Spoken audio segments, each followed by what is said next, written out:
Suns 1-0 after a win last night in L.A. They're getting ready for a game tomorrow, also in L.A. Joining us right now on the Arizona Sports Line, ESPN NBA analyst Kendrick Perkins. Perk, thanks so much for the time, man. How's it going? I appreciate y'all having me. How y'all doing today? Doing good, Perk.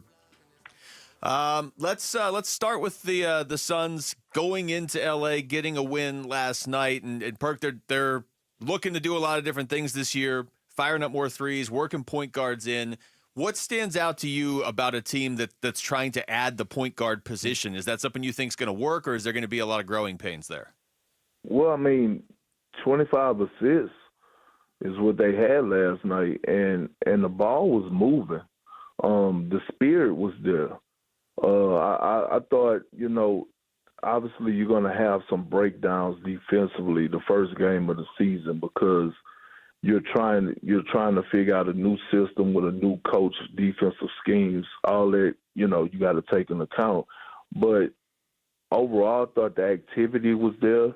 I thought the passion was there. And that's all you can ask. And the biggest thing, too, is the sacrificing. I think when you look at, Devin Booker, although he fouled out with 6 fouls, but I think the role that Devin Booker played in the Olympics, I think, it is going to carry over to the Phoenix Suns, right? And it's going to be great for the Phoenix Suns. I'm not saying Devin Booker is going to play that type of role, but it's going to be times where he's not going to be the guy, throughout the course of the season that's leading the team and scoring, or, and it's going to be the same way for Bradley Beal and KD. And I think what I saw last night was a team that's bought in and that's willing to play agenda-free basketball. Also, I love what they've done at the center position by getting Plumlee, because now you can have competition within the team. Now Nurkic, is going to be looking over his shoulder because now he has somebody that, hey, if you're not doing what we ask, and that's being a guy that can anchor the defense and attack the offensive glass and grab defensive rebounds and be more of a dribble, handoff, screen, and roll type guy, then we have somebody that we can finish the game off with. So I think all across the board, the Suns looked good last night.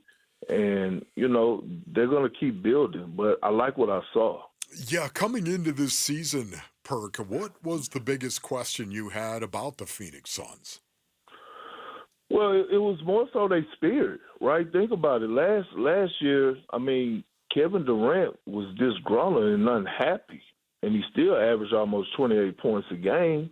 So imagine what you could get out of a happy Kevin Durant. And that was just actually having to make a coaching change, right? And so now you have that, and I'm always looking for the little things, right? Everybody want to take a deep dive into, the numbers and the stats and, what this guy's doing. And all that is cool. I want to look at what the bench is doing, and what the energy look like, when they're cheering their teammates on, or when starters come out the game and they go to the bench, what their body language look like. That's one sign that could tell you what the vibe is like in that locker room. Wow. We're talking to Kendrick Perkins. Perk, there's been a lot of talk about the Suns shooting more threes this season. They did it all preseason. They did it again last night. They put up 38, which is high for them, certainly compared to last year. Is that just where this league is going? Like, are the Suns behind the curve on that, or is there still a way to play where you're not firing up 43s a night? Well, I think everyone is trying to look at the defending champs eye to eye, right, and trying to match their intensity. But you got to do things your way, because everyone don't have the personnel that the Boston Celtics have, right? And they have a system in place, but they have the players to go out and play that type of style. I think when you look at the Phoenix Suns, again, they have to play to what they have. You have like 3 of the most efficient, prolific scorers this game has ever seen. One of them is the greatest scorer to ever touch the damn basketball in my eyes, and Kevin Durant. So you got to make sure that you still, emphasize the mid-range game. We know with Devin Booker, Bradley Beal, and KD what they could do in the mid-range game. I thought, last night Mike Budenholzer had, it was one play in particular where he just ran a little side pick and roll, right, with a little side pick and, screen action with KD and Tyus Jones, and KD just popped to the nail and was able to get his isolation, right? And the play was designed just to get the isolation for Kevin Durant at the nail. But those are little things that, that you need. And I think, with Mike Budenholzer being, having an excellent track record as a head coach, a champion, this is what he brings to the table. Perk, it was interesting because Devin Booker was asked in preseason what he wanted to get better at, what he was trying to improve. And he said leadership. And I have to tell you right now, it got me all fired up. Would you agree with what Devin Booker said?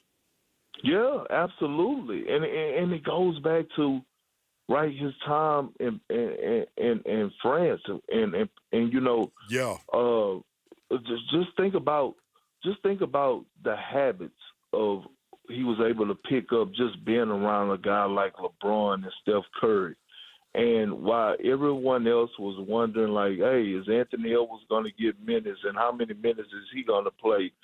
Derek White and Jrue Holiday, they're getting minutes over Jason Tatum. One player that was consistently getting minutes over there, it was Devin Booker. Yeah. One player that was consistently in the game doing, and when it mattered the most, playing a role and being a star in his role on that team, it was Devin Booker. So that was a great thing for D-Book. And I'm glad that he came back and, he mentioned about, him getting better as a leader. I mean, I think that's a huge step in any young player of his caliber. Like, that's just growth.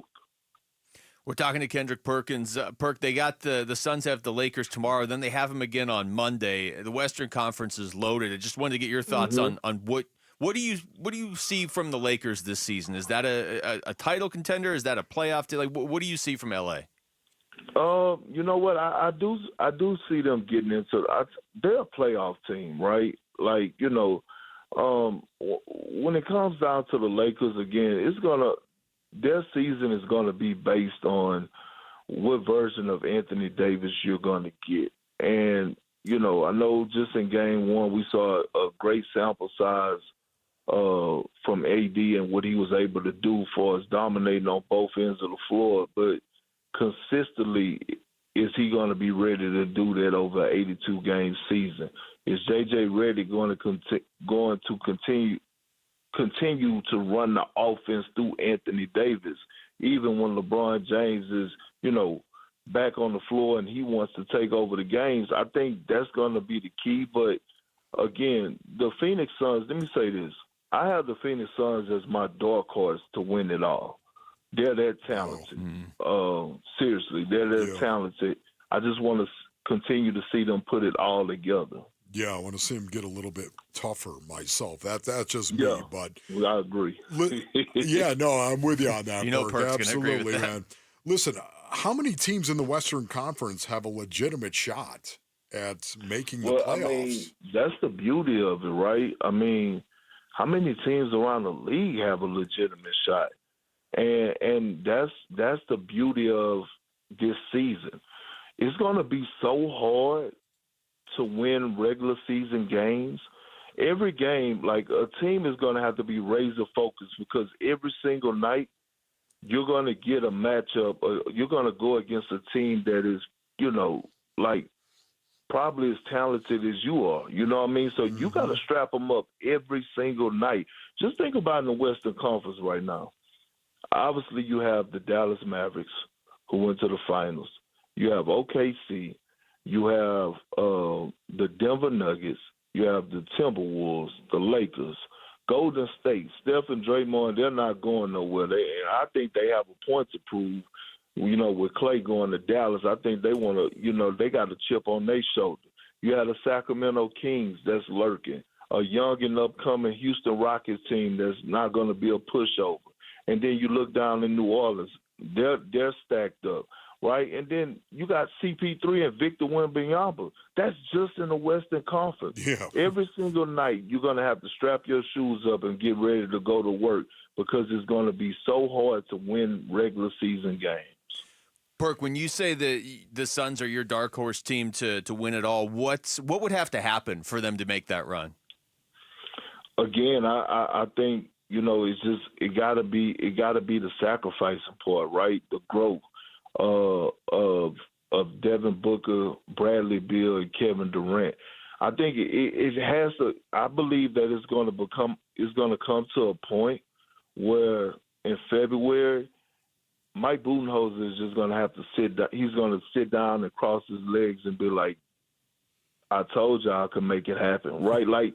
Offensively, they're going to be clicking on all cylinders where it's just going to be beautiful basketball to watch.